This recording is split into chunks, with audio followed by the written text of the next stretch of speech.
देखा ऐसा है सुना ए भैया अब हम तो का गरमा बुरमा बना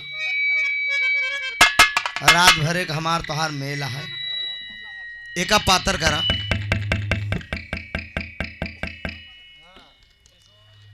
हेलो बेस हमरे के बंद कही दे भैया जाना ए करे जा इतना कोनो प्यार से कोनो गवैया कहीं नहीं का जान लग करे जा हाँ राजू मिला काम ले एक बार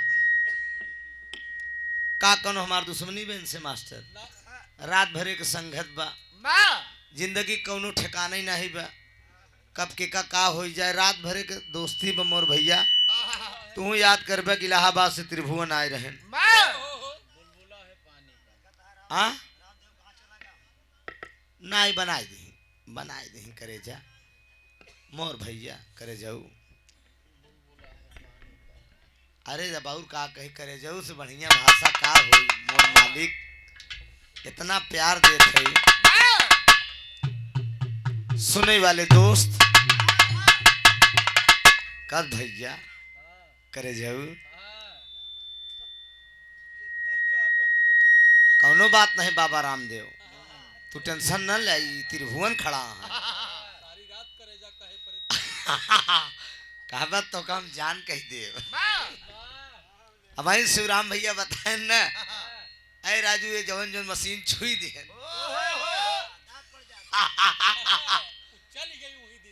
अरे मेरे दोस्त मेरे मित्र अरे जिया केवल एक निगाह देख ले बस नहीं सुनात बा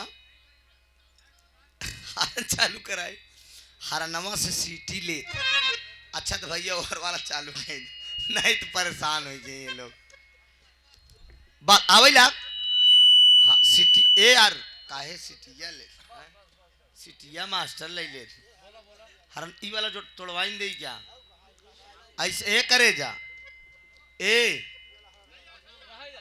हेलो नहीं सीटी ले ले ओहर घुमाई दे ओहर मार दे बस मेरे दोस्त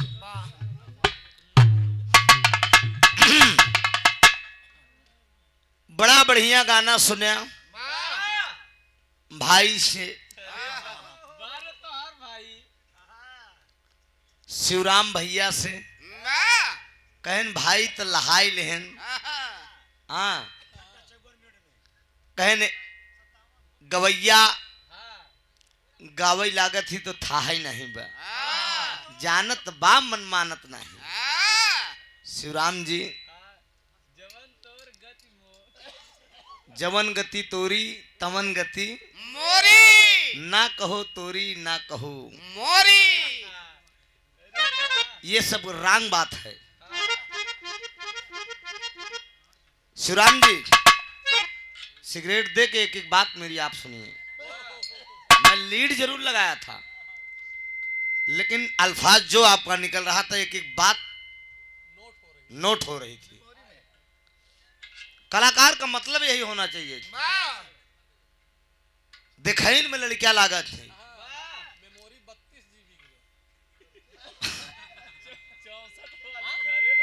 23 साल बिरहा गावत हुई क्या खाली यह तो पकड़ी थी कि गवैया के का बोलत बा भाई ने अभी कहा त्रिभुवन भाई बताई के 1 घंटा 57 मिनट ले लें शुरुआती दौर था माइक भी गड़बड़ था मैंने उसको भी बनवाया उसके बाद वंदना भी गाया उसमें मैंने एक बिरहा की झलक दिखा दिया एक धुन गा के बिरहा की झलक दिखा दिया मैं अपने मुझे करे बड़ाई इंद्र हो छोट हो जाई जितने काका दादा चाचा लोग भाई लोग बैठे हैं ई कड़ाके के ठंड में यहाँ दुल्हा दुल्हन के का दुनिया जान कि बलवंत के बिया भा है चादनी आई यहाँ है मेरे दोस्त सेते में कोयला जिंज हो बहादुर बड़का भाई नहीं बड़का है यार हम तो छोबे तू तो यार बेटवा के बियाह कैडा फिर नंबर लगाया हम तब एक कोठी बिहे नहीं है सगाई नहीं भाई अबे सगाई नहीं भाई यह तैयारी होती है तोरे नाती उठिया है तो देखे मतलब वे छोटका बने चाहता है भौजी कहा जा क्या बात है मतलब हमार मेहरारू जइए तो भयाव नहीं भौजाई बने बहुत अच्छा जेकर त्रिभुवन ने जुआड़ लगावा त्रिभुवन को लगाए मेरे दोस्त कलाकार का मतलब यही होना चाहिए हंसी पड़कई अलग बात है लेकिन असली चीज कहानी होती है विरहा की मूल चीज बिरहा की मूल विरासत यही बिरहा का कोनो मतलब नहीं बे कि एक लाइन उनकर नोचला एक लाइन उनकर नोचला एक लाइन उनकर नोचला ई बिरहा का कोनो मतलब बिरहा का मतलब एक धरोहर है कहानी हो खैर ठीक है भाई से गाना भी आप सुने समाजवादी झलक भी आप लोगों ने सुना रथिया हाका मोरी भवानी धीरे धीरे ना ई बिरहा हम ई बंदना हमार पुरखौतिया ई बंदना इलाहाबाद जनपद में अगर किसी खानदान में ओरिजिनलिटी अगर है कहां से शुरू हुआ हाथी घूमे गांव गांव जेकर हाथी उही के नाम गावे के चाहे जे डुप्लीकेट चाहे तिबलीकेट लिखवाई डावे लेकिन ओरिजिनलिटी बाबू राम आधार जनाब हैदर अली जुगनू साहब गाया कलकत्ते की काली मैया कहाँ हो करता करुण पुकार खेवा खड़ा कोई खप्पर वाली नैया फंसी आई मैदान गायत्री गौरी गणेश गुण गावों गजब सकल संसार घट घट वासी है अविनाशी तो है कहे सब पालन हार पूरा काश ज्ञात तक का है मैंने भी गाया है कई जगह मंच पे आप लोग यूट्यूब पर सुने भी होंगे काश ज्ञात तक अभी भाई ने कहा समय इतना लग गया लेकिन तू तो यार हम एक घंटा 57 में गाए तो पक्का 2 घंटा ले मोबाइल देख के जब शुरू करा 10:30 बजे मैंने आपको नंबर दिया इसमें 12:30 बजे आप मुझे नंबर दिए 10:30 से 11:30 1 12:30 माइल आर्ट पॉइंट नोट किया जाए समझा पवारा गाँव बंद कर दे बढ़िया बढ़िया बिरहा गावा करा मर्द सोवा करे बिटीनी सोवा करा तेहर और गावा करा हमहू गाई थी लड़की से बिरहा होते अल्लाह बल्ला मार के निकल जाए थी लेकिन जब मर्द से बिरहा होता तो हम जानी थी कि जनता पकड़ कर था कितना बढ़िया मैंने भाव बताया फूल वही फूल आप लोग को भी याद है जितने बुजुर्ग लोग बैठे होंगे गौर करेंगे नौजवानों बिरहा मैंने गाया 2 फूल का एक फूल लव हुआ दूसरा कुश हुआ लव और कुश की उत्पत्ति मैंने गाया पहला प्रमाण दूसरा सीता जी का दूसरा वनवास मैंने दिखाया दाहिना हाथ मांगे थे भगवान राम विश्वकर्मा जी बना के दिए और ले जाकर गाना मैंने छोड़ा कहां द्वापर में ले जाकर छोड़ दिया था वही भगवान राम कृष्ण हुए वही लक्ष्मण जी बलदाऊ हुए भाई ने जवाब लगाया एक लहरी गुरु गावत रहे जो कहानियां आप बतावत आज तक किया न किसी के घरे भोजनवा बभनवा ऐसा कोई न हुआ ये दुनिया का मालिक चाहे रोज बनावे सौनारी ये दुनिया का मालिक चाहे रोज बनावे सौनारी ते एक मेहरी खातिर युद्ध लंका में आज की है भारी आखिर अपन बिटिये ले गए वही बना पापी भारी वेद यही बतलावत राम सीता मंदोदर के सुकुमारी सीता जी भोजन जब बनाए रही नहीं कितना कहन कि जल्दी नंबर त्रिभुवन के दे लेकिन 60 कट में मारे के रहन बहादुर एकदम अंटे पे चढ़ के बिरहा गाना चाहिए 60 कट में उसको गाना मत गाइए बता दीजिए वो रावण था सीता जी ने कहा को ऐसा ब्राह्मण बुलवाइए दरवाजे पे जो किसी के यहाँ भिक्षा न लिया हो किसी के दरवाजे पे भोजन न किया हो खोदते खोदते कोई नहीं हमने भाई ने अभी गाया लेकिन छोड़ दिया कहानी रोती है एक गए के बाद कर यही कहें सारे चूतिया बनवत रहे दोनों कहानी अधूरी छोड़ छोड़ तो मैं बता दे रहा हूं वो खोदते खोदते कोई दूसरा नहीं मिला तो लोकपति दशकंधर मिला वो आया भी भोजन करने जब आया तो पहला सवाल किया महाराज दशरथ से सवाल किया कुछ नई नवेली दुल्हन से मैं अकेले में बात करना चाहता हूं कहन अभी अकेले में बात करी कहन हाँ अकेले में बात करूंगा। एक कमरे के अंदर माता सीता होती है और रावण, दोनों लोग कमरे के अंदर होते हैं। तो रावण एक प्रश्न रखता है। देखिए दशकंधर केवल एक प्रश्न रखा, कहा मैं भोजन करने तो आया हूं मां, भोजन करके जाऊंगा, लेकिन मां एक वचन मेरा है। कहा बोलो क्या कहना चाहते हो? कहा वचन ये है कि तुम मुझे वचन दो, ये तुम्हारा चरण मेरे लंका में पड़ना चाहिए। माता सीता बोली कि तुम भोजन करो, समय आएगा तो मेरा चरण तेरे लंका में पड़ेगा। वो जानता था, विद्वान पंडित था, 6 महीना पहले की बात जानने वाला था। वो विद्वान पंडित था। भैया आवाज नहीं होनी चाहिए सर, एक मिनट भैया कुर्सी पे बैठे। ओहो ढाबा खुला पे देख ले आज तनिक सरकार अच्छा मंगाए ले ठंडी में वही सब सहारा तो यहरो सहारवा ध्यान दे रहा। पान गुटका खाए खाए थूक दे, जब कुछ दास खड़ा भी हूँ साधु को ध्यान दे मोर भैया हरा करेजा हरा। अरे यार प्रयागराज से आई है, प्रयागराज में सबसे ज्यादा पंडवा होती, हाँ धार्मिक स्थल है भैया हो। वही वो जानता था कि ये अगर आएंगी, ये आदि शक्ति है तो भगवान अपने आप चलाएंगे। मेहरारू अगर गए तो मनसेधु पीछे पीछे वादा कर लिए थे। आदरणीय राम किशोर यादव जी देलूपुर से 51 रुपया भगवती कल्याण बा। जय मुलायम, जय अखिलेश, जय यादव, जय माधव। अरे बारे करे जा, अगर तू कही दे तो बन जाई, हम कोनो दूर आए नहीं बा। अच्छा ही के कर श्रीमान संजय यादव जी, लेकिन दो अखी कही दे दिया यार भैया करेजा। दुल्हा के पिता जो हर बंबई से दोस्ती बस शिवराम सिंह से, उनका 1000 दे, हमका 500। कौनो बात नहीं, बचा ही लिया 500 हो सके तू 5000 हो जाए। भगवती कल्याण करें, वो ब्याज बढ़ जाई, कोनो बात नहीं, कोनो माक नहीं, लेकिन तनिक हो ही गया बा।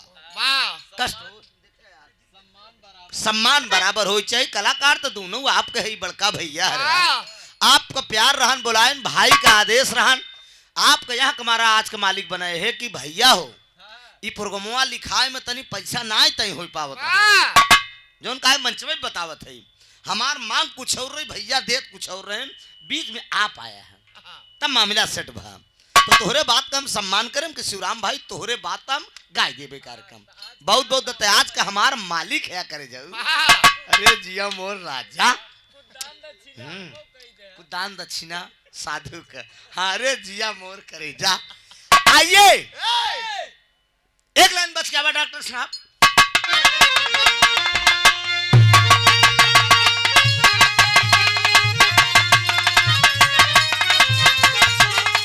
बाजा छुए दिन जमन बाजा तो सब ठीक बा, ठीक। अब हम पूपा ना करे।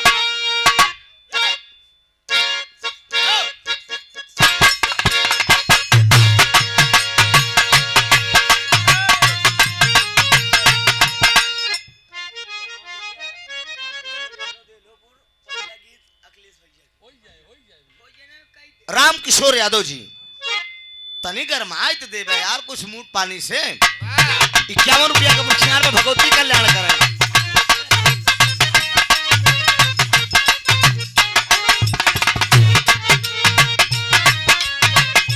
बड़ा खूबसूरती नगमा हमरे हारमोनियम मास्टर महीप डॉक्टर साहब बजावत है।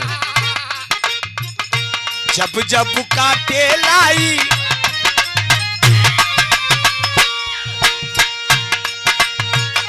जब जब देखे लाई दतवा से काटे ला अंगुरिया। जब जब देखे लाई दतवा से काटे अंगुरिया।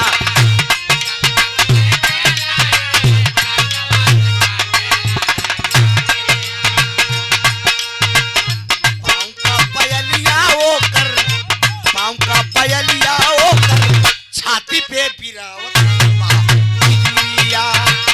पाँव का पयलिया ओ कर, छाती पे गिरावत जुरिया।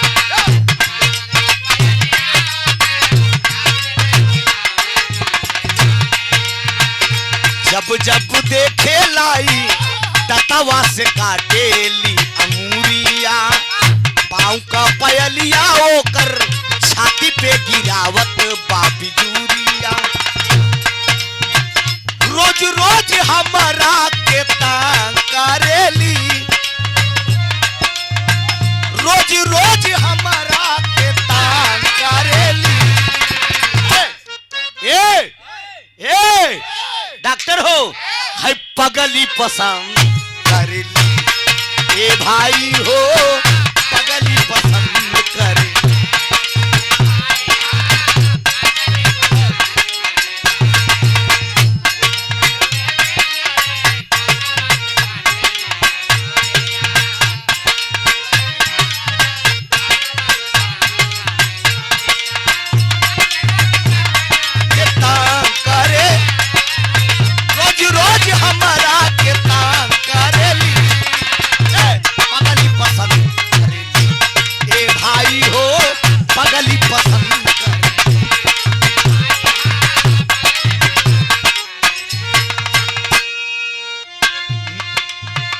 मेरा सजना संवरना है किस काम का,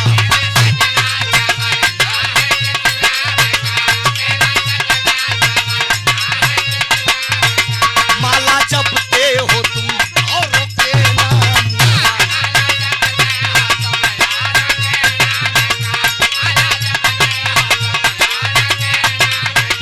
मेरा सजना संवरना है किस काम का, माला जपते हो तुम औरों के नाम का।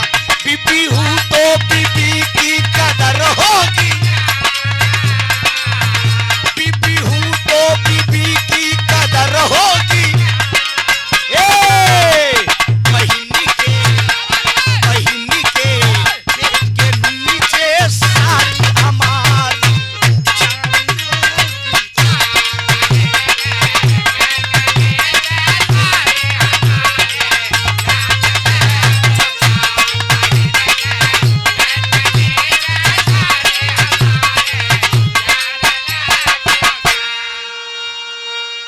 हमरे ननकुराम भैया जी, आप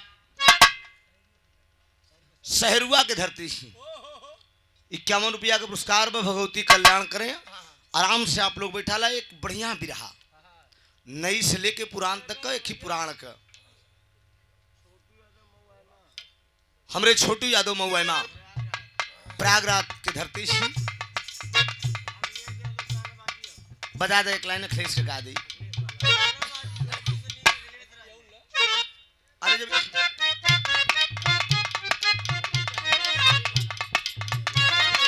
अखिलेश के गवादा का देश के पवारा गऊ बैरा मुझे समय भी देख के काम हुई ना।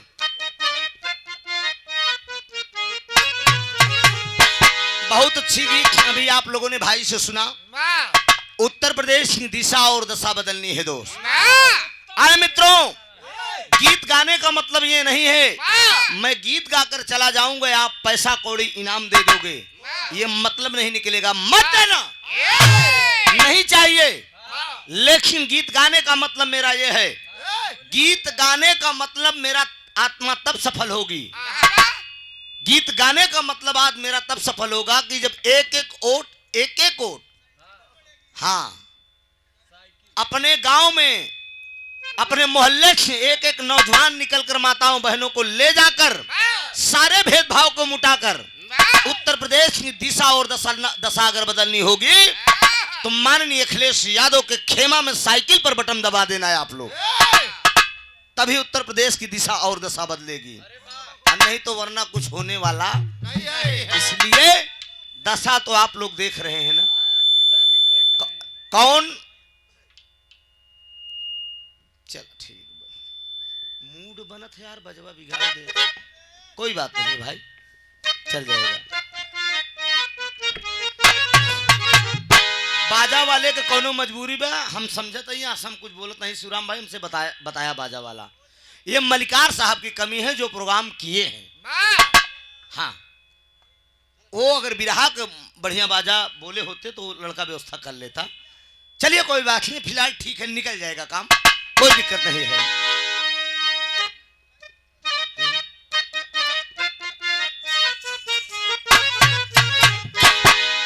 कि अरे लड़के हैं मोहल्ले के।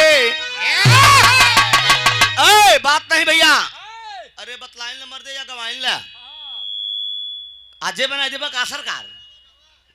अरे लड़के तोहे लोग तो गवावा ठा यार, इतनी समाज बिरहा सुने के बैठा, लेकिन तोहके लोग को दू जने के चक्कर में गाय देते। अरे लड़के हैं मोहल्ले के शैतान मेरी लैला। अरे लड़के अरे शैतान मेरी, अरे तू इनसे बचा, तू इनसे बचा अपनी दुकान मेरी लैला।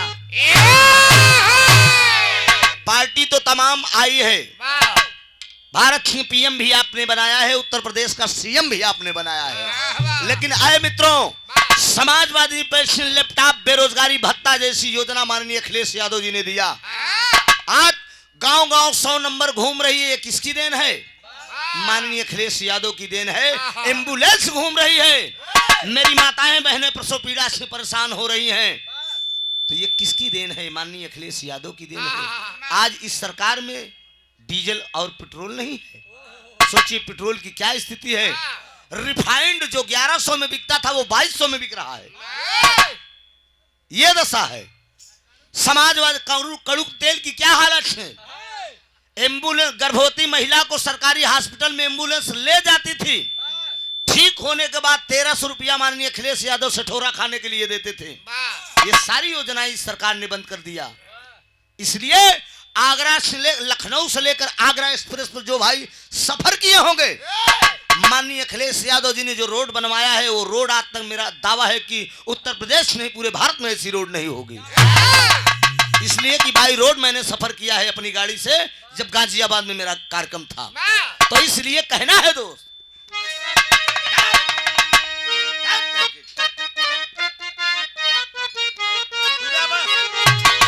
कि अरे समाजवादी, अरे समाजवादी पार्टी की पहचान है अलग, समाजवादी पार्टी की पहचान है अलग।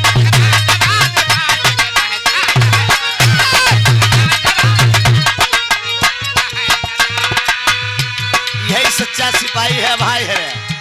50 रुपया में काम न चली सरकार, अखिलेश के नाम पर तो कुर्बान हो जाए चाहिए। 50 रुपया पुरस्कार बा हमारे भैया की तरफ से ही समाजवादी लाइन टीम। समाजवादी पार्टी की पहचान है अलग,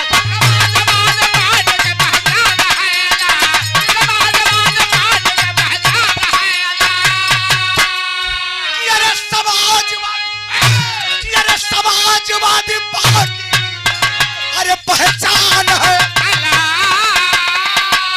कि अरे नेता मुलायम, अरे नेता मुलायम सिंह जी की शान है, नेता मुलायम सिंह जी की शान।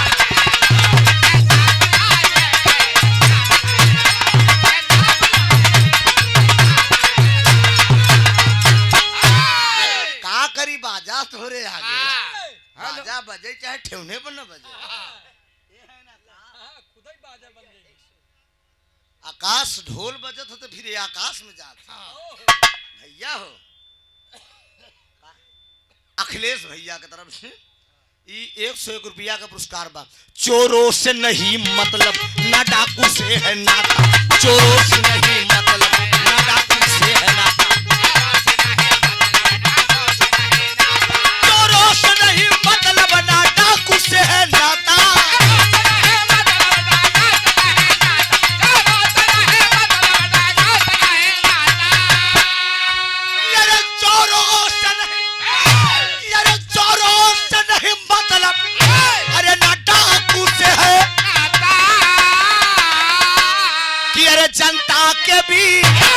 जनता के बीच इनका सम्मान है अलग।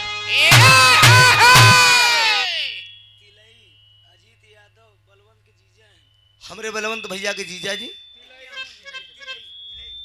तिलई से। कोनो बात नहीं, बतावा बस नाम का है। अजीत यादव। अजीत यादव जी का करें यार, लॉकडाउन लगिन रहा नहीं, बेचारन के कमाई बा कम से कम देते हैं, कौनो दिक्कत नहीं, बस साईं इतना दीजिए। जामे कुटुम केव को माँ खा दुल्हा के बाप से केवल माँ खा है, जो 500 देहन ओहर 1100 देहन, बाकी चाहे 10 ही हमका दें, कौनो दिक्कत नहीं। बा मालिकार से कष्ट बा, उनसे बिना लेहे हम रात भर में छोड़ब। हाँ, पक्षपात नहीं चलेगा यहाँ, सम्मान बराबर हो, चाहे बड़का भैया पहाड़ तो पहुंच बाटे, कह ऐसा काम काहे करे, एका करा बड़का भैया कहना बा। ठीक है मेरे भाई, कहना है दो।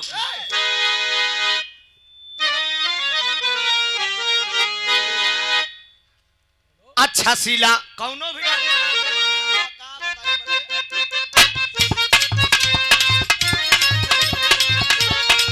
एक लाइन समाजवादी गीत तो बहुत सुने। भाई ने बताया कि लम्हुआ का मैं विधानसभा अध्यक्ष, मैं आप लोगों को बता देना चाहता हूं, मैं इलाहाबाद प्रयागराज के सांस्कृतिक प्रकोष्ठ का जिला अध्यक्ष हूं।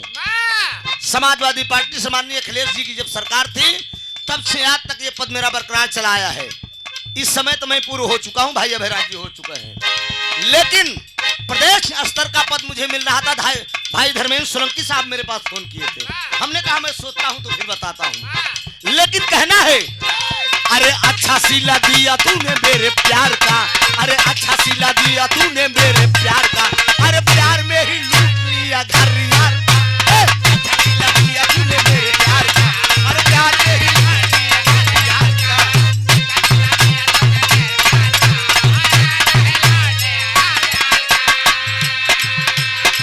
गौर करेंगे आने वाले समय में 2022 में मित्रों करना क्या है। अरे अब की भगाना है चोर चाई को, अरे अब की भगाना है चोर चाई को, अरे सीएम बनाना है अखिलेश भाई को, अब की भगाना है चोर चाई को, अरे सीएम बनाना है अखिलेश भाई को।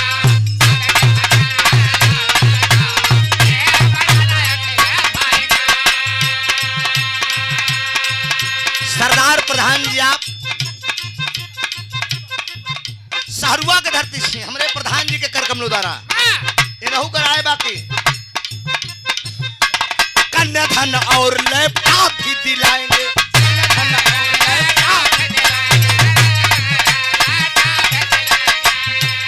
याद कर लेना मित्रों, माननीय अखिलेश यादव जी ने 2-3 चीज की घोषणा किया है, ना मालूम हो शायद तो मैं आप लोगों को बता देना चाहता हूं। उत्तर प्रदेश में माननीय अखिलेश यादव की अगर इस समय सरकार बनी, इस बार अगर सरकार बनी, 300 यूनिट बिजली गांव-गांव फ्री दी जाएगी।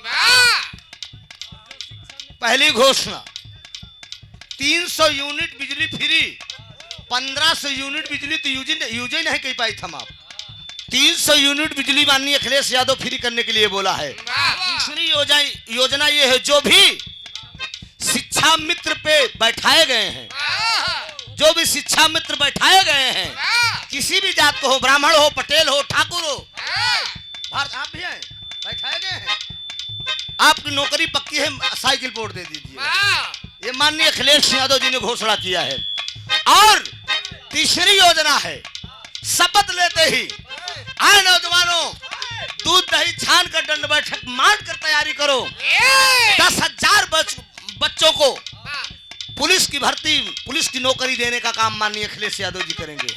रामदेव कोनो लड़का हो तो तैयारी करावा, अखिलेश का सरकार बनी नौकरी मिल जाए, इसीलिए कहना है अरे अब की भगाना है चोर चाई को, अरे अब की भगाना है चोर चाई को, अरे सीएम बनाना है अखिलेश भाई को, अब की भगाना है चोर चाई को, अरे सीएम बनाना है अखिलेश भाई को।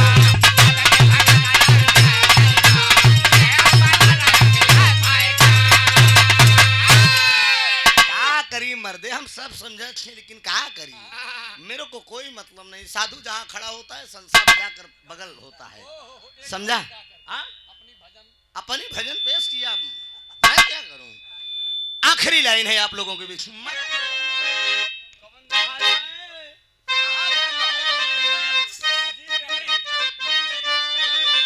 हमरे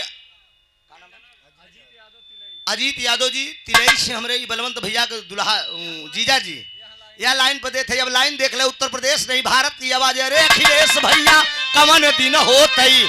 अरे अखिलेश भैया कमन दिन हो गई तू बन जाता पीएम का वाला दिन हो तू बन जाता पीएम का वाला दिन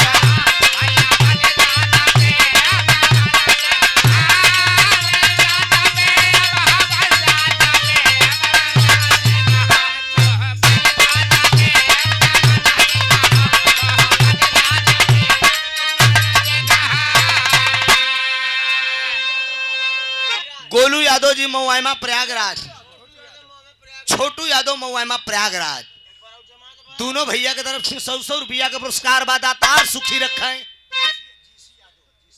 श्रीमान जीसी यादव जी बिजली विभाग से 100 रुपया का पुरस्कार बादातार सुखी रखें।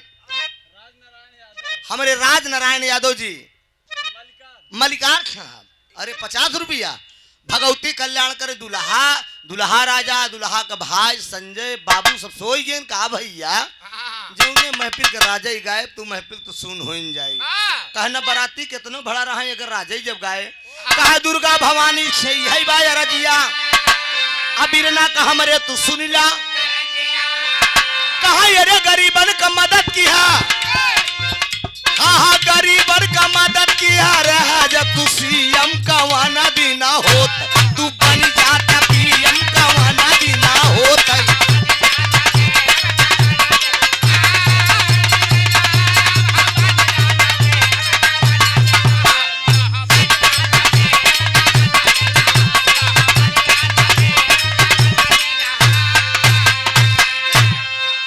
आइए एक बिरहा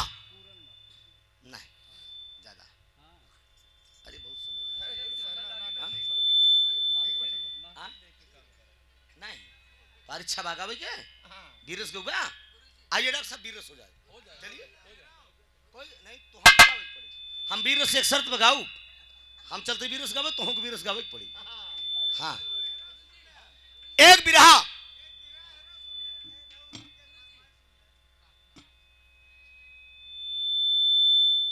अरे बनाए के देखा तो लगाइए अच्छा लगा बना दीजिए उसके बाद सीएम बनावत रहा और जोड़िए खाली यादव के से काम नहीं चलेगा और समाज को जोड़िए बढ़िया। अब यादव समाज इतना याद रखा अहिराज जिन जाया हाँ माननीय अखिलेश सिंह में कोई कमी नहीं है समल अपनों से हार है अपनों से जीत है ओ बढ़िया रहा तो काम हो जाए।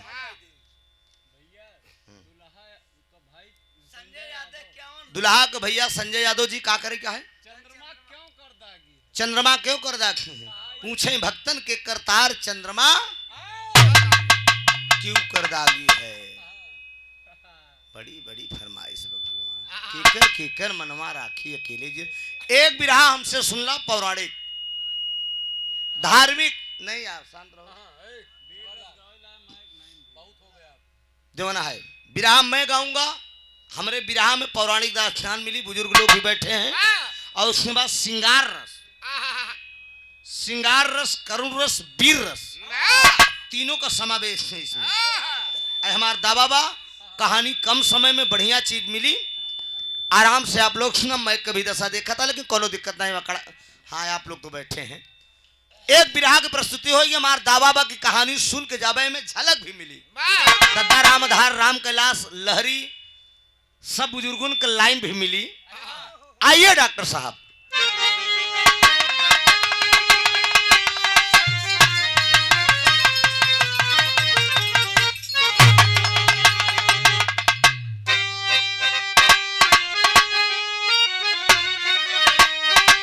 सुबंखा लंका में एक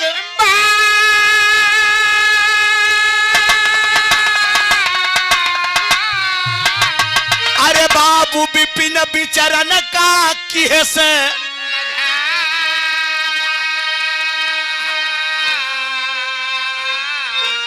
अरे कर सिंगार सोर हऊ चल भैलिन गुलनार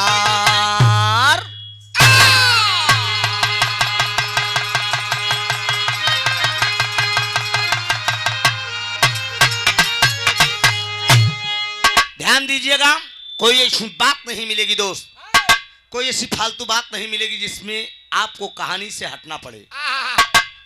कहानी पर एकदम गौर करेंगे। कलाकार जब समावेश कहानी में डूबेगा तो पब्लिक अपने आप डूबेगी। एक एक बात समझिएगा, बाजे पर मत ध्यान दीजिएगा।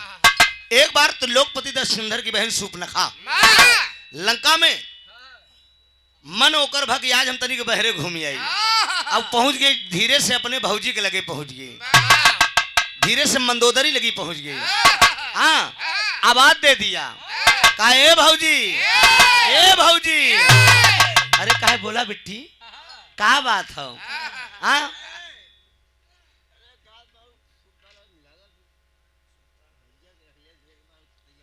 नमो का भैया हमरे छोटू यादव मऊआइमा से भैया के तरफ से 100 रुपया का पुरस्कार बा। अखिलेश जी के ना, अजीत यादव हिम सवय में ना भैया।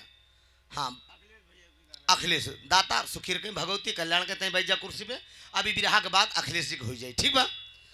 तू जब कहा बे तो हार, अरे यार हम करेजा निकाल दे देवी तो अखिलेश का गाना हटे। हाँ बैठा भाई, जब मोर करेजा, अरे मोर भैया रे तो काम बोल सकी थे, अरे मोर करे जाऊ। हाँ, अरे मोर रजाऊ देखिया भैया कैमरा बा। ए बाबूजी का करी भैया, दुनिया आया सरकार।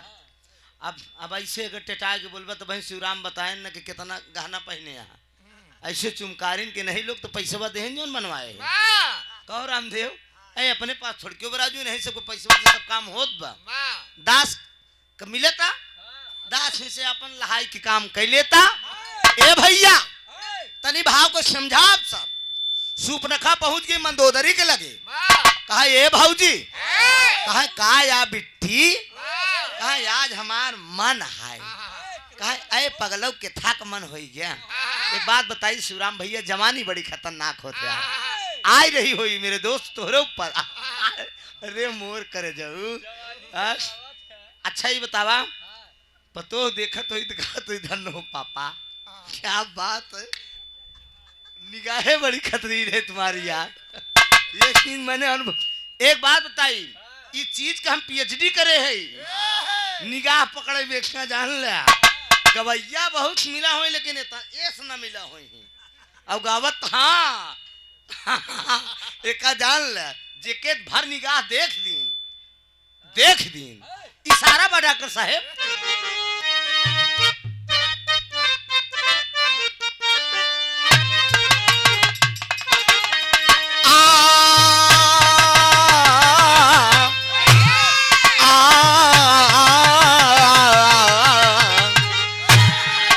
एक लाइन बकी, अरे आप मजा, अरे अब मजा, अब मजा,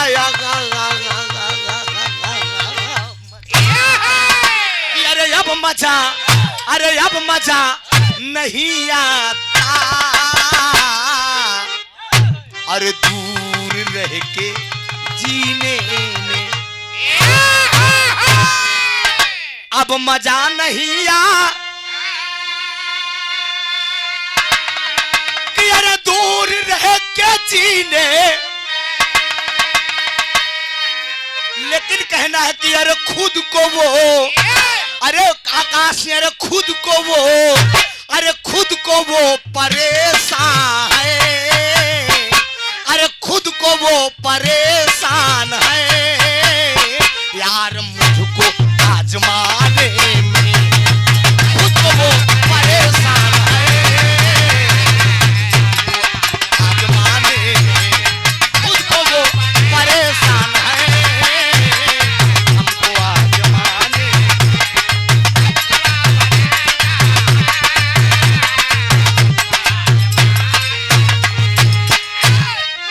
अरे खुद को वो परे, अरे मुझको आजमाने में, अरे बस्तियां ला ला ला, अरे बस्तियां जली सारी, अरे बस्तियां जली सारी यार, मेरा घर जलाने में, अरे बस्तियां जली सारी मेरा घर जलाने में। आयो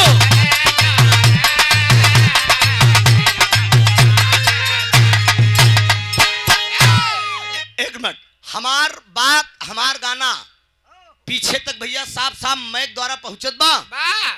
तनी हाथ उठावा पीछे से आप लोग, आराम से सुनात बा ना, करो दिक्कत तो माइक से नहीं प्रॉब्लम बना। बहुत बहुत धन्यवाद। यार जो कौड़ा का आप लोग बैठा है दादा, आप लोग का साफ सुनात बना।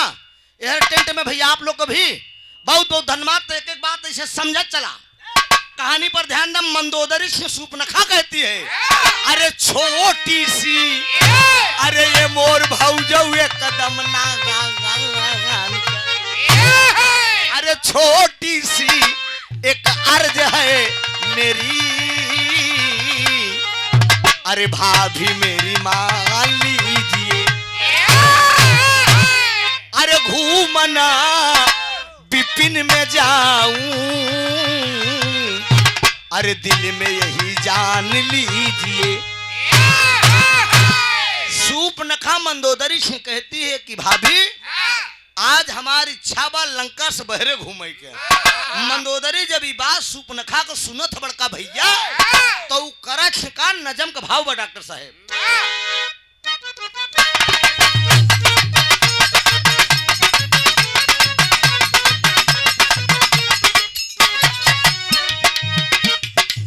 कहा मंदोदर हंस के इच्छा अगर तुम्हारी है,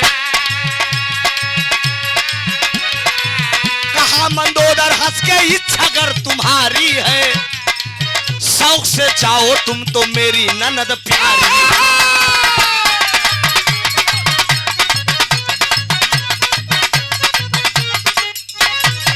साथ मंत्री को लो अब देरी ना लगाओ तुम, साथ मंत्री को लो अब देरी ना लगाओ तुम, शाम ढलने से पहले घर को वापस आओ।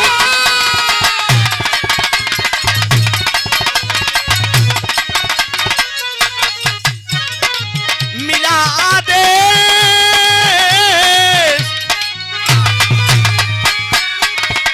मिला आदेश तब तन पर सुर हो श्रृंगार किया,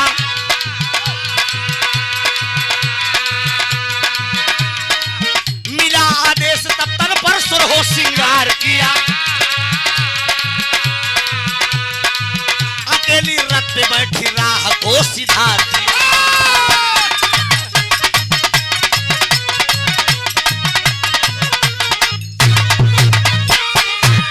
तनी बात का सुमल्ला, बात कब कहे और कहां का बड़का भैया।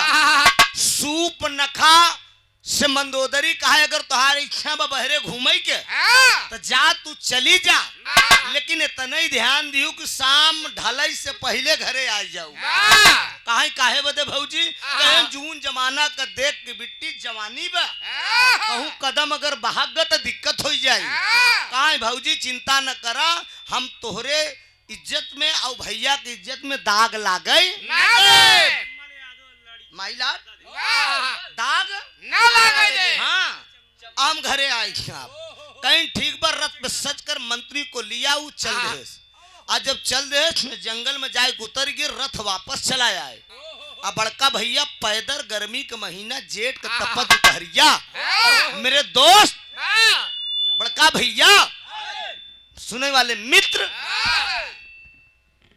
अकेले ही टहरत गया। और जब अकेले ही शहरत में तो करे प्यास लग गई। बड़का भैया जब प्यास लग गई तो पानी खो जाता, कहाँ मिले वाला बा डॉक्टर साहब। बड़का भैया श्रीमान चम्मल यादव जी लड़का का दादाजी हैं, 100 रुपया का पुरस्कार बा, दातार सुखी रखें, सब भैया लोग सुखी रहें। बड़का भैया सुने वाले मित्र दोस्त गुलाब चल रहे। जवानी का दहलीम, जवानी बड़ी खतरनाक हो। बड़का बाबू ए भैया वो चल रहे जेठ के तपत दोपहरिया, प्यास से व्याकुल, गहना पहने बा, तन पर साड़ी पहने पे एकदम चमचमाती बा, 16 साल का लड़की। कुछ न सूझा कि सामने सरोवर दिखाई पड़ा, सोचे कि पहले ही नहा ले पानी पी ले ओ करे बात तब आगे चली। अब देखा यही बेअंदाज काम होता, सावधानी हटी की दुर्घटना। मेरे दोस्त शिवराम भैया करेजा कसम न बांध है, हमारी के दाएं बताया कि सलिया उड़दा तो देखे मेरे सब लगा है। करे अरे ये धन भाग करे जा केहू का केहू देखा था अहो भाग। अरे कम से कम हमसे ज्यादा तो उन भैया से ज्यादा तो तोहिन व्याकुल रहा देखे करे। जिया मोर भैया एक दिन निकतो दे रहा यार पहुंचू ना पाए कौनो दिन आई जावा जाई मोर भैया। ए भैया डॉक्टर साहब सुरती में फुर्ती होता जिया करे जा हरे यार देखा सूप नखा पहुंच गई सरोवर देखिए अगल बगल जंगल में देखिए क्यों नहीं दिखात बे डॉक्टर। जब क्यों नहीं दिखात बे तो प्रमाण मिला कि धीरे से गहना उतारे ओकरे बाद जमन चमचमात साड़ी पहने रही ओका उतारे ओकरे बाद ये उतारे। यानी कहाई के मतलब पुराण का बात में कोनो काल्पनिक नहीं एकदम बेपर्द में होई। हाँ मतलब एकदम निर्वस्त्र मामला टून टून टून टून एकदम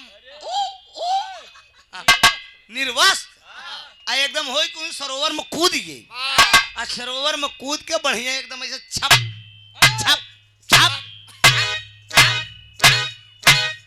बस डुबकी मारा था नहाती ब्याम आ वहीं जंगलवे में टहरत टहरत तब एक नौजवान आई जब नौजवान आई ही ओम प्रकाश ढेर दिन से परहेजी रखा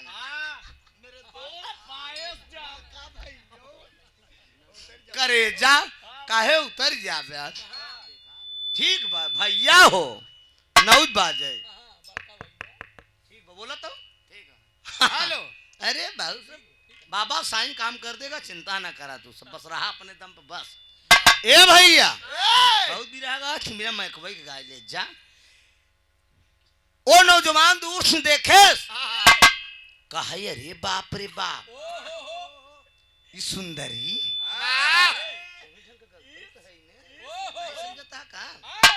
ये सुंदरी अकेले स्नान करता आगे पीछे क्यों ना आई बा। वो पास में पहुंचा सरोवर में हिलाता वही सुपनखा लगी कापे कहा खबरदार हमरे लगे आया जिन कहा तू के हऊ तर्ज लग गया।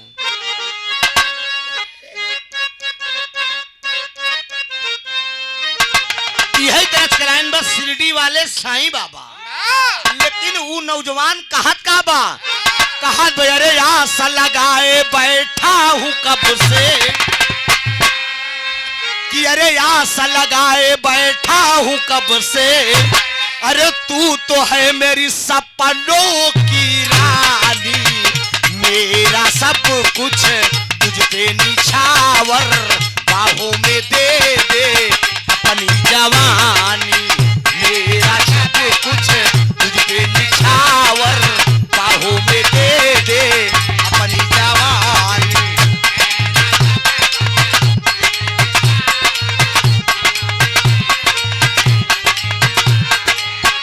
आस लगाए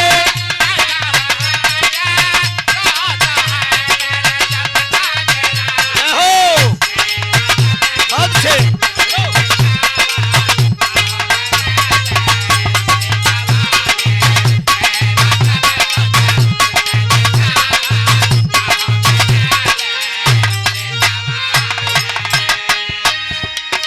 चाल हंसनी सी और बोल में बिग बैन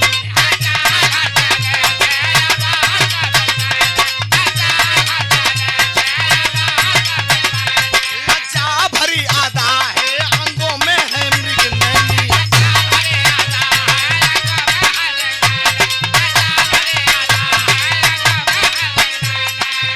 अरे बिन बाहों हमें झुलाए मेरी जान दिल को नहीं चैन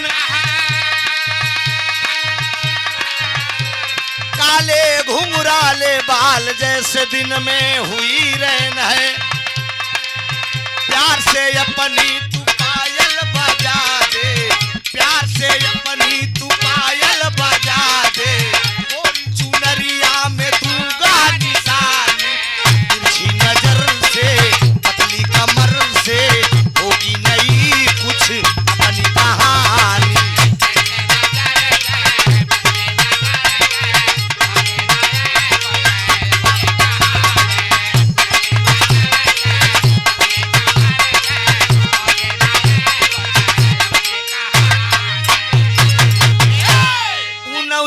वो सरोवर में हिल गया बड़का भैया।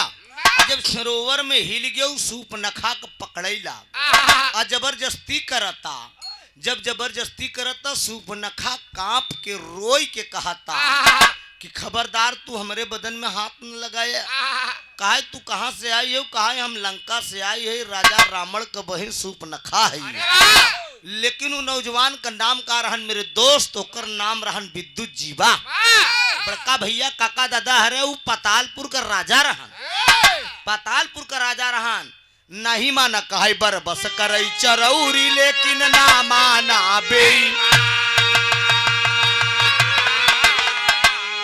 अरे कोरी चुनरिया दागी करके अरे छोड़ दी शैतान।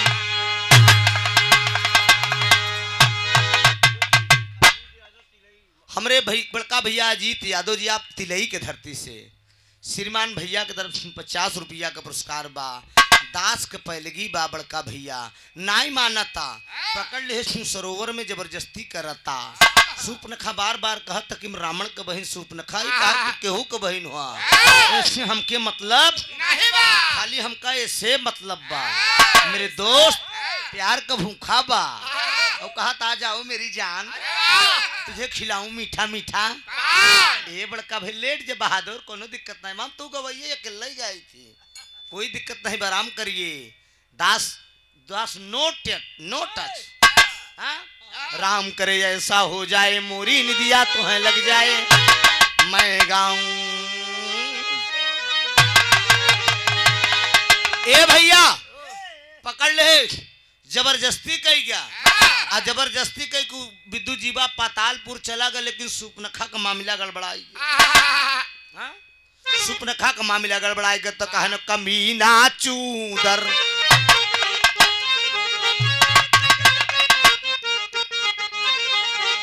बाजा वाले भैया कहाँ चला गया मोर करे जाऊ हो तनी हारमोनियम बढ़ाई देते। आहा अरे मोर राजा आवा तू हमरे क्या करूं राम मुझे बुढ़ा मिल गया।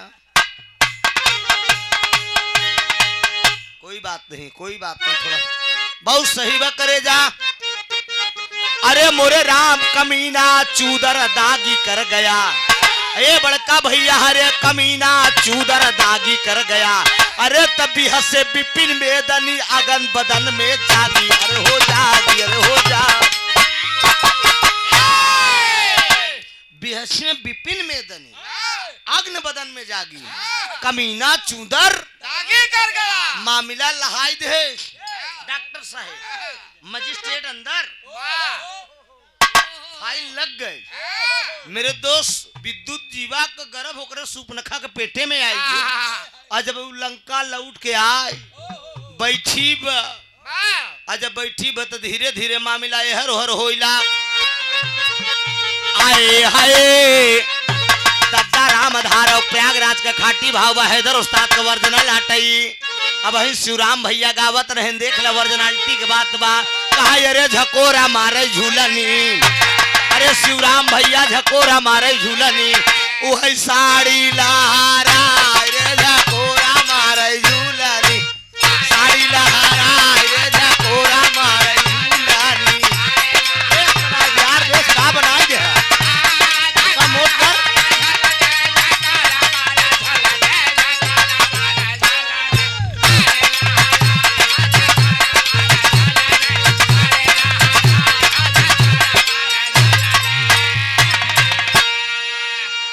एके दादा राम आधार गावत रहने एक लाइन हम भोजपुरी बिगंगा चैनल बिरहा दंगल में गाए रहे। जब बिरहा के सुल्तान विजयलाल यादव बिरहा के बादशाह ओम प्रकाश यादव जी रहे तो 2017 में मैं बॉम्बे गया था। बिगंगा चैनल पर मेरी एंट्री हुई थी।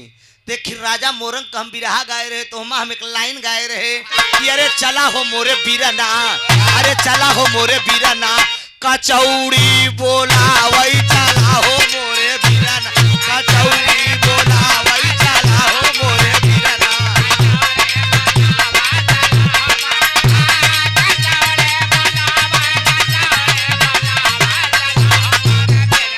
कचौड़ी बोला वही चला हो मोरे बीरना।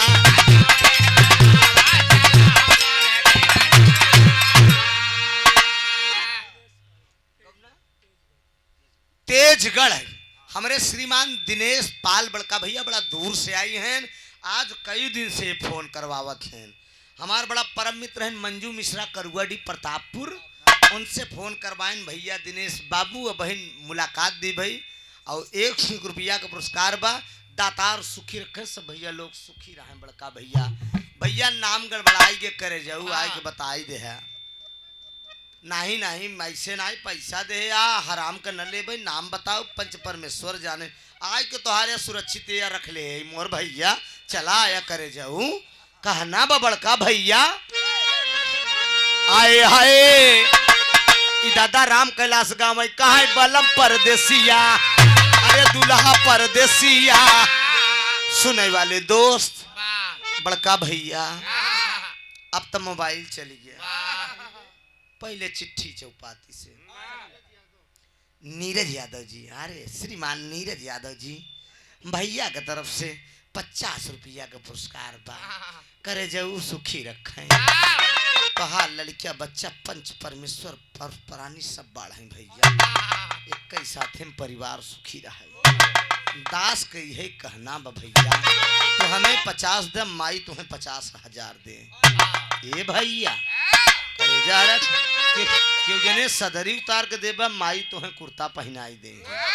मेरे दोस्त नाई मोर भैया सवेरवा ले लिया करे जाऊ, अब घरे पहुंचे पे।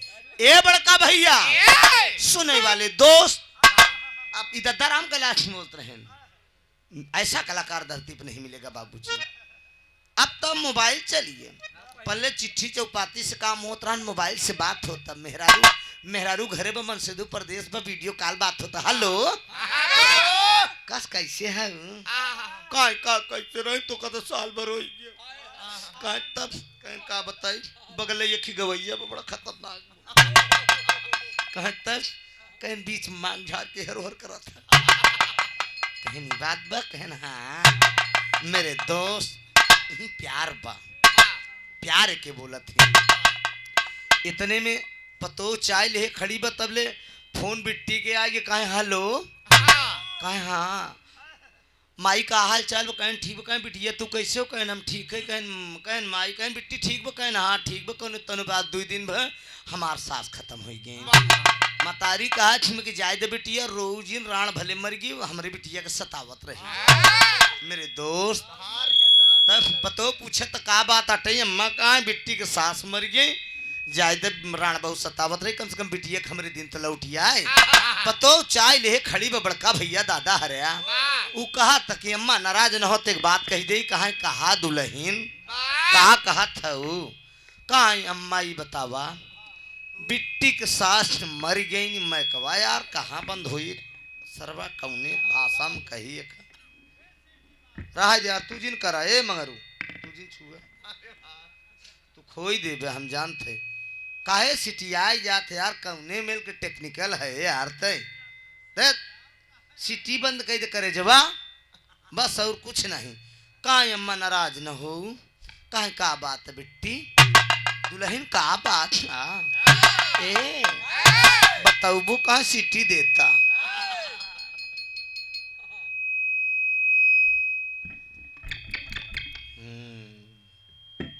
भैया हो लपेटू एक भी रहा, हम गए ही लपेटुआ चला ससुरार, गंगा कैसेट से दिल्ली से, बहुत गजब भी रहा, वो नेट पर सर्च करके आप लोग सुन ले है, मजा आई जाए एकदम मेल मिल जाए।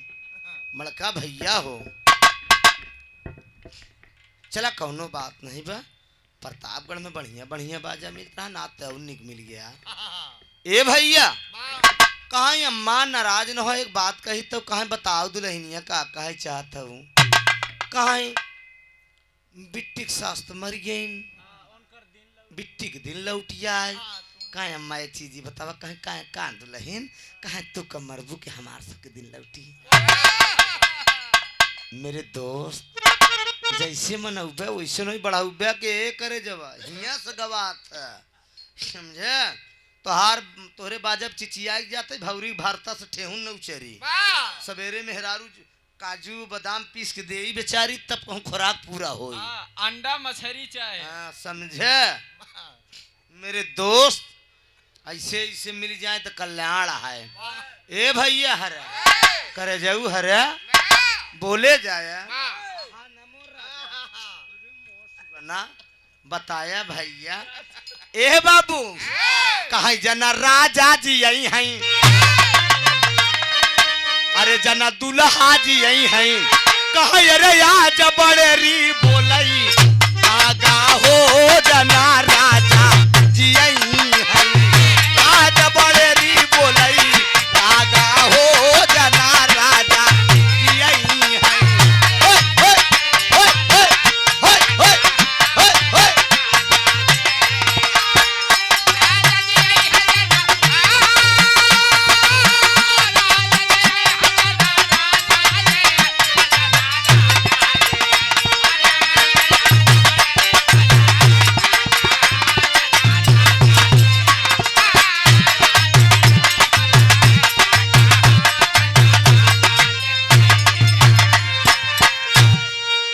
बाबूजी अब है शिवराम भैया तुम बहुत प्रदेश जाता ना।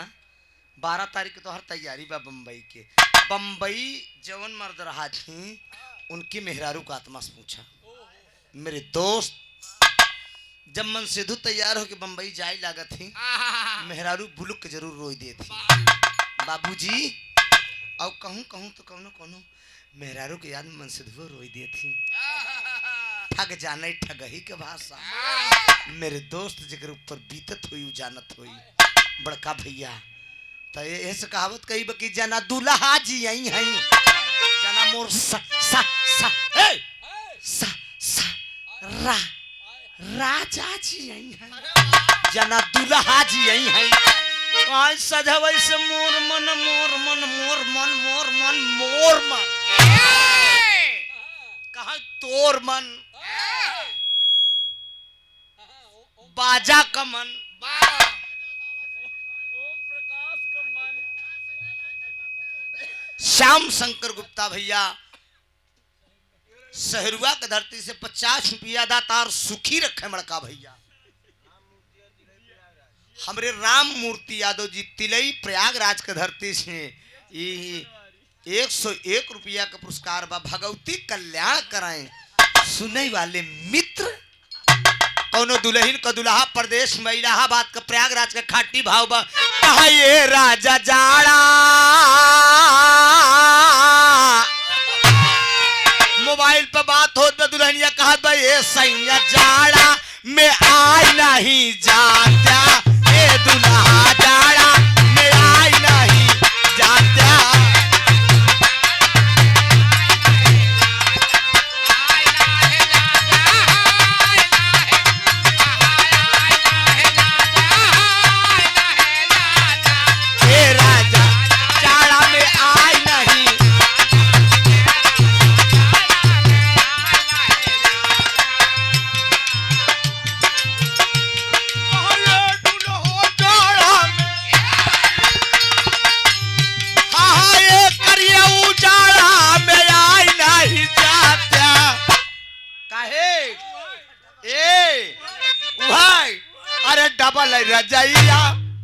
डबल रजैया ओढ़ाई नहीं जाता डबल रजैया ओढ़ाई नहीं जाता।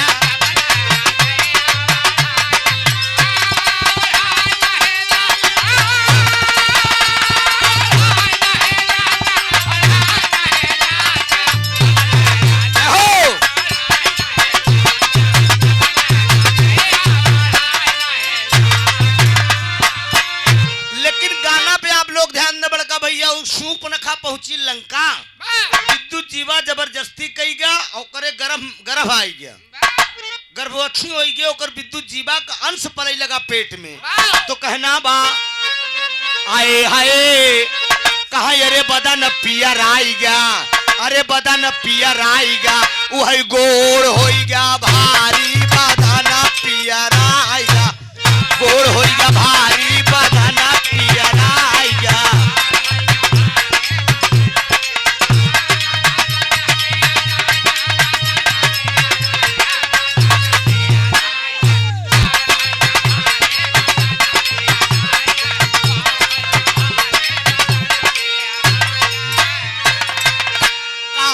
एक माह बीतले दूसरा बीती जाई, एक माह बीतले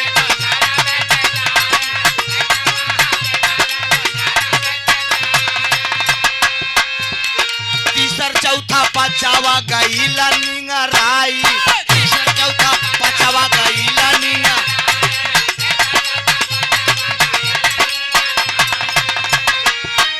अरे छठे महीनवा में गर्भ सताई बदन पियराईगा, गोड़ होईगा भारी बदन पियराईगा। 6 महीना बीत गया, धीरे धीरे 6 महीना बीत गया। अंड बंड पेट हो ही लाग। एक दिन बैठी बा ऊंच खाल पेट देखे मंदोदरी, अचरे से अपन पेट ढाकत रही। पास में पहुंच गई, कहा ए बिट्टी कहा मंगिया मत हो रे, न पड़ला सिंहुरवा। कहा बिट्टी हेलो कैसे होई गे बिट्टी, कहा का बताई, कहा बे बिया नहीं बे मनसेदू खिया नाई गे ऊंच खाल कैसे होई गे, कहा का बताई भौजी जंगल में गए रे वहीं एक हरामी मिली है, कहा तब का कहा इलू इलू होई गे। लंकापति राजा रावण के लगे मंदोदरी पहुंच कहा बड़ा मुछंदर बनत खरौचे से रखे हैं, कहा है तो है ये कहा ऐसा मुछा कौने काम का है, अंगने में तोहार बहन पूरी पोए बा चला पाई ले। रावण कहा राण अगर सही न बोलू तो ठीक न होई, कहा मजाक लगी मंदोदरी करे, का मजाक करता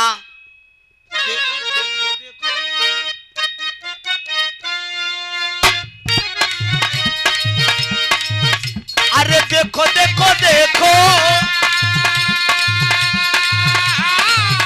आया भूचाल देखो, तोहरी बहिनिया बेकार, अरे रोज रोज घूमे तोहरी बहिनिया बेकार, रोज रोज घूमे बे। अरे कैसे कब मुहवा देखाई है सजना,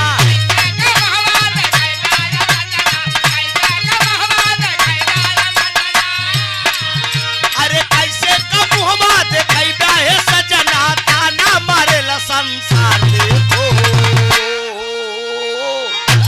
देखो देखो जमाना देखो।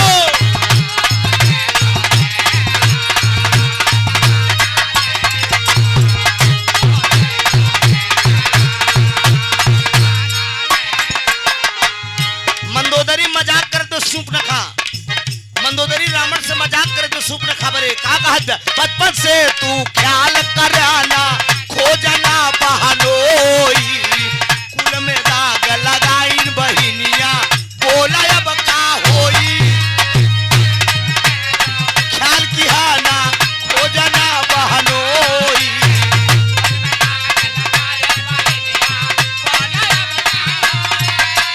इज्जत कुल देहलिन बिगाड़ देखो, अरे मगिया नसन वाली लार देखो, अरे इज्जत कुल देहलिन बिगाड़ देखो, अरे मंगिया नसन वाली लार देखो। अरे अपने मन का की न मन मानी, अपने मन का की न मन मानी, चुप्पे से खोजलिन भाता देखो देखो देखो जमाना देखो देखो।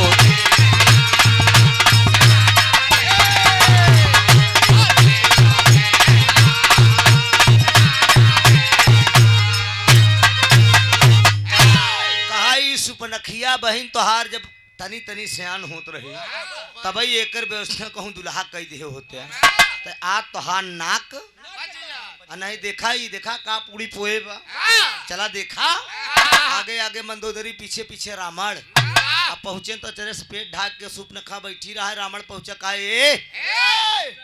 स्टैंड अप बताओ तो कहाँ डमंड करे भैया का बताई जंगल गई रहे वही मंगल हुई कहा पगलाऊ अरे तू लंका का रावण हो रावण का बहन हो कौन सरवा कितनी हिम्मत पड़ी गई कहन हमार परिचय नहीं बताए हम सब बताए को मनबई ना कहा तुम भाग जाओ मेरे घर से। फटही लुगरी पहन के मेरे दोस्त बियाबान जंगल में घूमे लाग, रावण भगाई दे बड़का बाबू, सूप न खा कर रावण भगा दिया। फटही लुगरी पहन के बियाबान जंगल में वो घूमे लाग। जब बियाबान जंगल में अकेले वो लड़की घूम रही है बाबूजी, तो एक नौजवान वहीं जंगल में आए, जब देखे तो ओकरे दया आएगी। कहा कि अरे बाप रे, इस सुंदरी अकेले जंगल में घूमत भी करे, आगे पीछे क्यों ना आई। पास में पहुंचा, कहा तक कि कहाँ मकान है,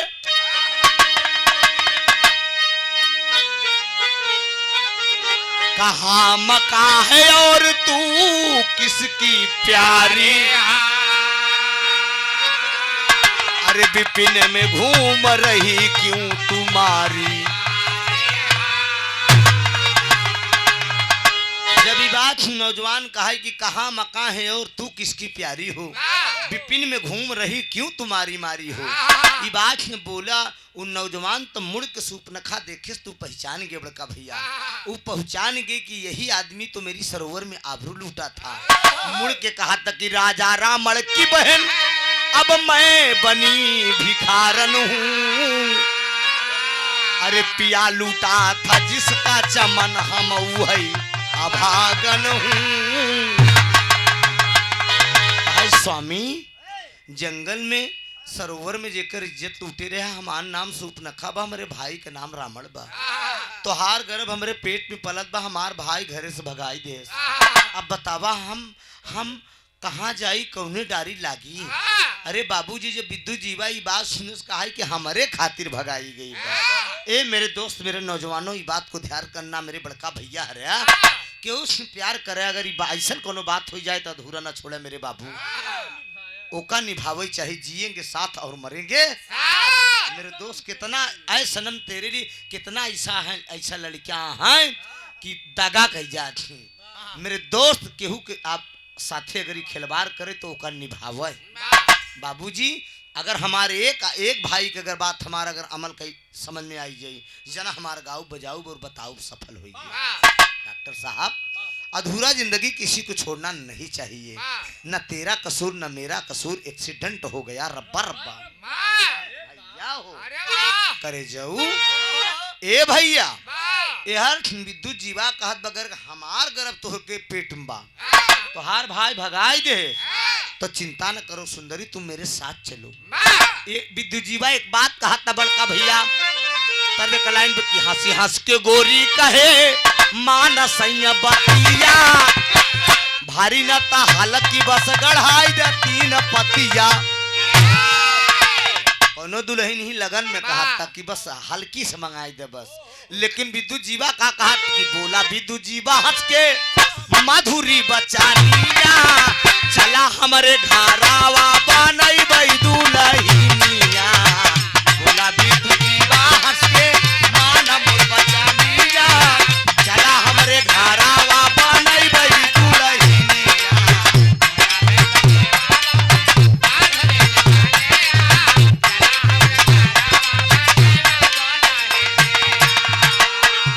गईले विद्युत जीवा संग पताल पूरा लोकावा, लाल एक ही पैदा होइगा दूर होइगा सुखवा।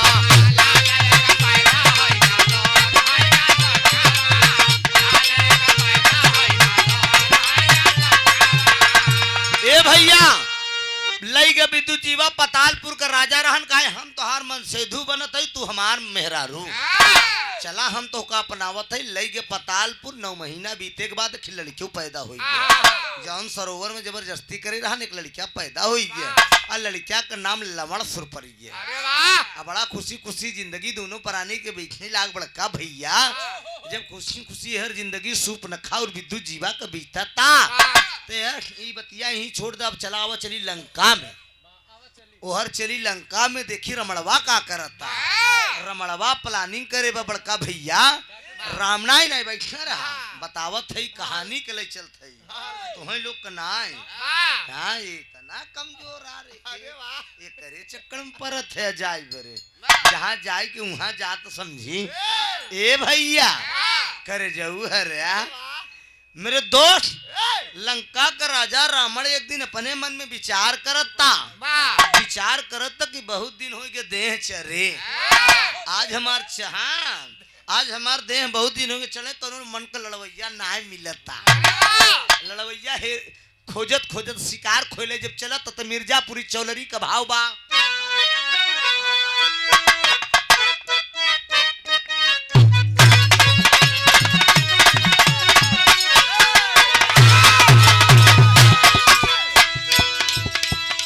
झटका में राममूर्ति यादव जी तिलई के धरती से 101 रुपया का पुरस्कार भाई वीर रस का झलक देखा। ई लाइन के शिवमूर्त गुरु गाजीपुर के वीर रस के सम्राट स्वर्गीय रामदेव गुरु बुल्लू गुरु अब मिर्जापुर का पुत्ती खलीफा गावत रहे। मिर्जापुर में बिरहा गावा अगर पुत्ती खलीफा का नाम न ले तो जनता वहां इनाम न मिली। हमारे गाना रहा राम जन्म जाबाद टोपी वाले से, हाँ, और आदरणीय विजयलाल यादव जी से मारकुंडी पहाड़ सोनभद्र में ही 6 नवंबर का कल पुत्ती खलीफा का नाम ले अमर दे। तब पुत्ती खलीफा का जब नाम ले लगे तब मारी नाम पे इनाम राजा चलसन 1000 ठेल दिन तई लाइन में पुत्ती खलीफा गावत रहे। आजा भैया आवा झटके में मारे चलते ही। अच्छा नमवा का भैया हो राज नारायण यादव जी, श्रीमान राज नारायण यादव जी 50 रुपया लाइन बा मिर्जापुरी चौलरी का भाव बा भैया।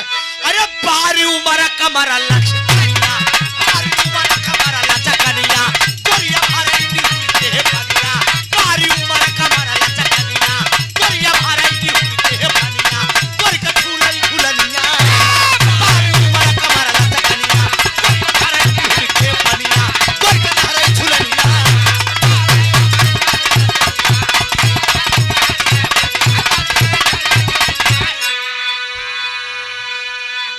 ए भैया लंकापति राजा रावण अपने मन में विचार करत था, का करत था? अरे एक दिन चला दशान लइके खंभा हो मिलनवा होई जतन चावला चला दशान लइके खंभा हो होई जतन चावला।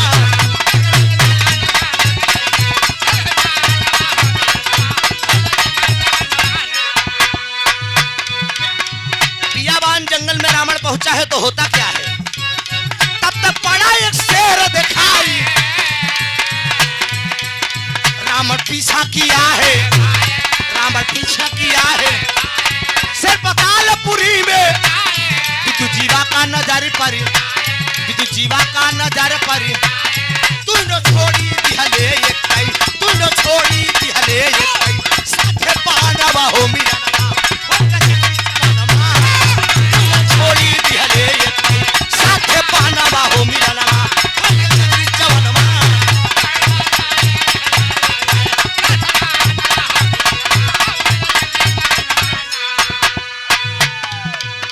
ए भैया शेर पातालपुर से गुजर गया, आगे आगे शेर, उसके पीछे रावण जब चला जा रहा है विद्युत जीवा जब देखता है तो धनुष बाण उठा लिया। आगे शेर ओकरे पीछे विद्युत जीवा के पीछे लंकापति राजा रावण चला जा रहा है और दोनों वीर एक ही साथे बाण छोड़ देन। और जब एक ही साथे बाण छोड़ देन तो शेर गिर गया, रावण भी पहुंचा और विद्युत जीवा भी पहुंचा। दोनों लोगों में बात होने लगी। क्या हो रही? रावण कहाँ शिकार है मेरा, रावण कहाँ शिकार है, जीवा कहा ही नहीं, विद्युत जीवा कहा ही नहीं। तू तो भले वीर जुझारू माराई पे भैनऊ, माराई माराई छे भैनऊ तारू। रावण दानवा हो मिलनवा हो दानवा हो मिलनवा हो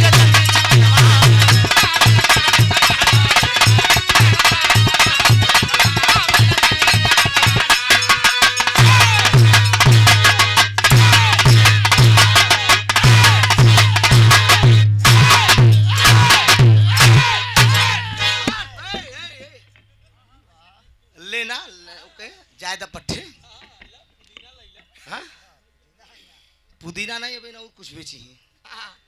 ए भैया कहानी पर ध्यान दे।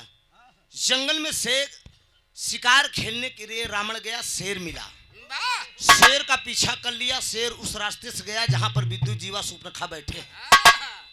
विद्युत जीवा के आगे जब शेर गुजर गया तो विद्युत जीवा धनुष बाण उठाए ले। एक बाण लग गया, रावण भी छोड़ा, विद्युत जीवा भी पहुंचा। रावण पहुंचा, विद्युत जीवा पहुंचा। दोनों जन में बहस। रावण का है हमारा टेस्ट, विद्युत जीवा का है हमारा। विद्युत जीवा को मार के रावण गिरा दिया। चूंकि रावण बलशाली था, दूर से सूर्पनखा खड़ी हुई के लगी लखत में गाना भी एकदम करीब बा। अरे बाप रे बाप, हमार भैया रावण है, हमरे आदमी को मारता है। पास में पहुंच गई, रावण मार के विद्युत जीवा के एकदम धराशायी कह देगा। पास में पहुंची तो अपनी बहन जब सूर्पनखा को रावण देखता है, कहा सूर्पनखा तू यहाँ चली आई? कहा हाँ भैया मैं आई हूँ। कहा किस लिए आई? कहा जिसका आपने वध किया है ये कोई गैर नहीं, यही मेरे पति हैं, इन्हीं के साथ तो मैं अपनी दुनिया बसाई थी। कहा रे पगली चल, ऐसे काजनी कितने आएंगे, मैं तेरी दूसरी शादी कर दूंगा। कहा है कौन खिलवाड़ का दूसरी शादी कर दूंगा? बाबूजी रावण जिद्दी डांट देता है सूर्पनखा को, चल मेरे साथ, मेरा आदेश है। और जब डांट दे बाबूजी तो रावण जिद्दी रहा। सूर्पनखा रावण के डर का मारा चलत है तो, लेकिन मन में ठीक बात बसाई ले, ठीक तर्ज के लाइन बाबू मोरवा।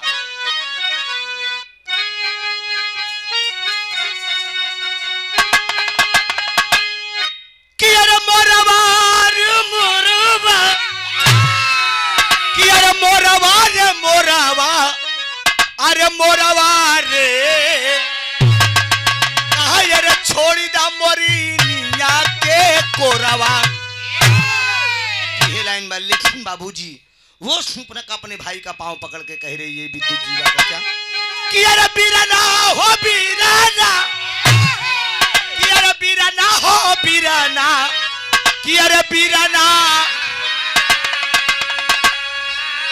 अरे मोर दुल्हा का कैनाया का तालिया, बीराना हो पियावा का कैनाया का तालिया।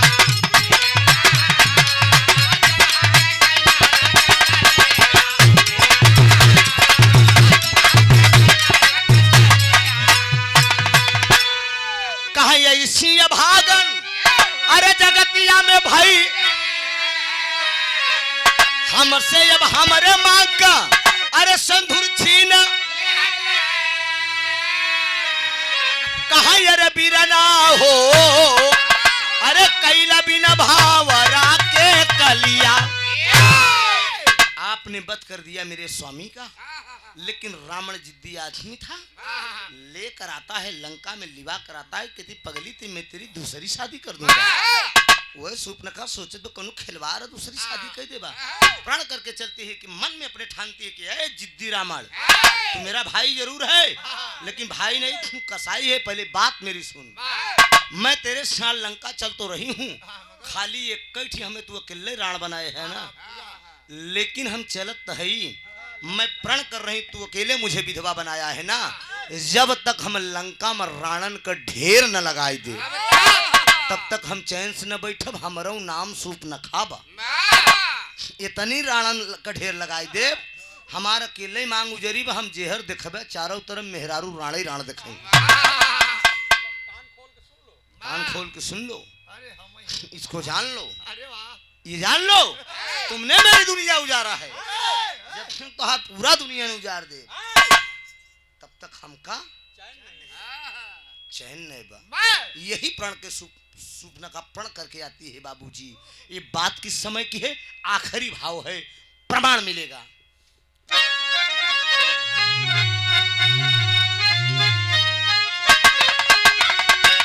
अरे बदले की भावना, अरे बदले की भावना, अरे मन में बसाई,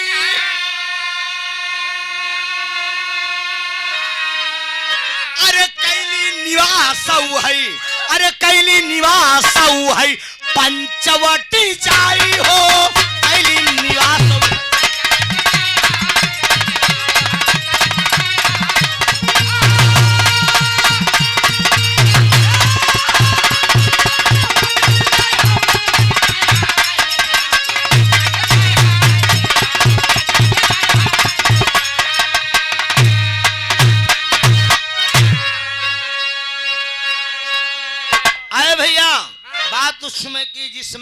भगवान राम का 14 वर्ष का वनवास हुआ तो वो पंचवटी में कुटी बनाकर रहे।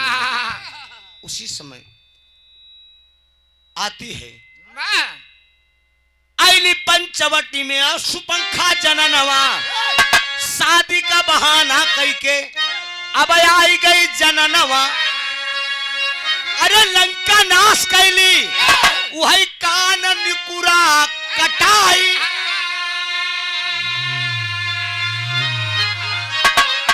पंचवटी में पहुंची है कि मैं मुझसे शादी कर लो, मैं कुंवारी हूँ।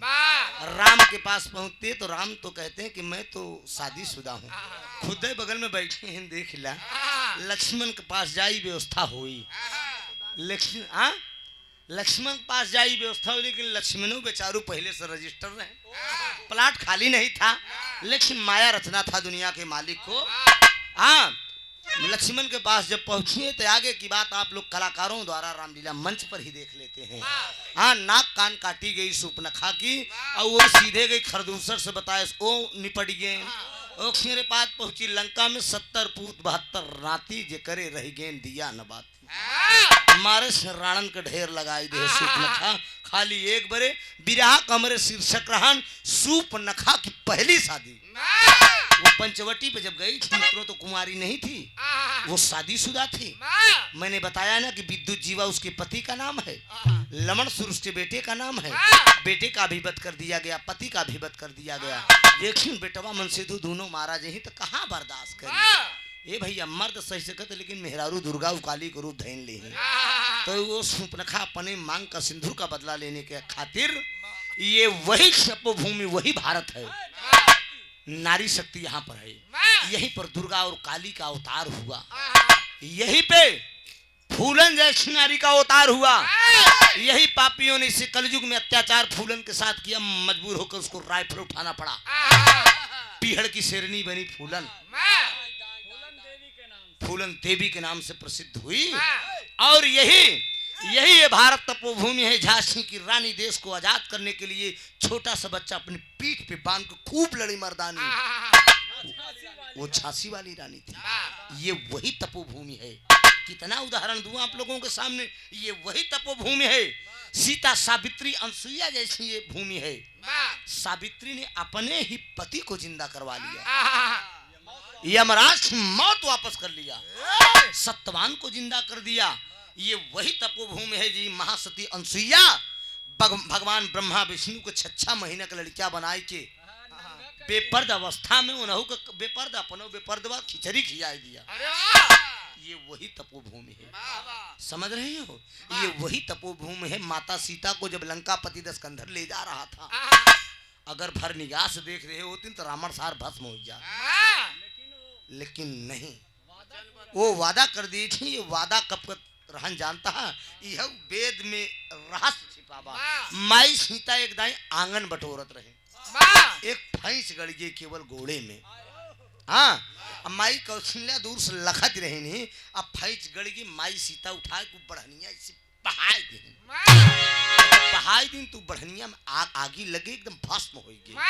अरे बाप रे, माई कौशल्या देखिन राम जब आए तो वह लागिन बतावे कहन बेटवा ये तोहार मेहरारू तो बढ़नी पटक दे जिसमें आगी लग गई, भस्म हो गई। कहे तब राम कहे तब माई कहे कि ए बेटवा हम डेरा तो कोनो दिन तोहरे पर न गुस्सा आई जा। ये वही तपोभूमि है मित्रों, ये जान लो। तो माता सीता से भगवान राम वचन दिवाएं, जानकी तुम वचन दो कि आज से किसी के ऊपर क्रोध नहीं करोगी, नहीं करोगी। वो जानत रहे कि अगर क्रोध कर ली तो फिर नाश ही बा।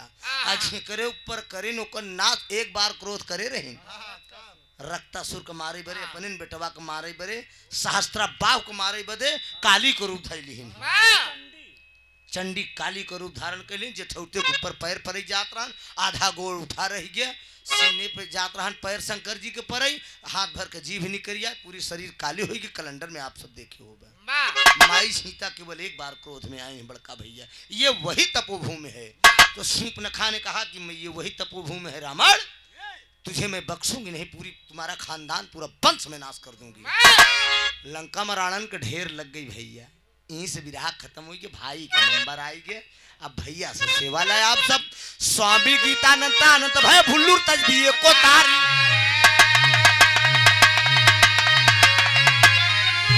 रामधार राजा राम हैदर हफीज मेहदी हसन गैले स्वर्ग।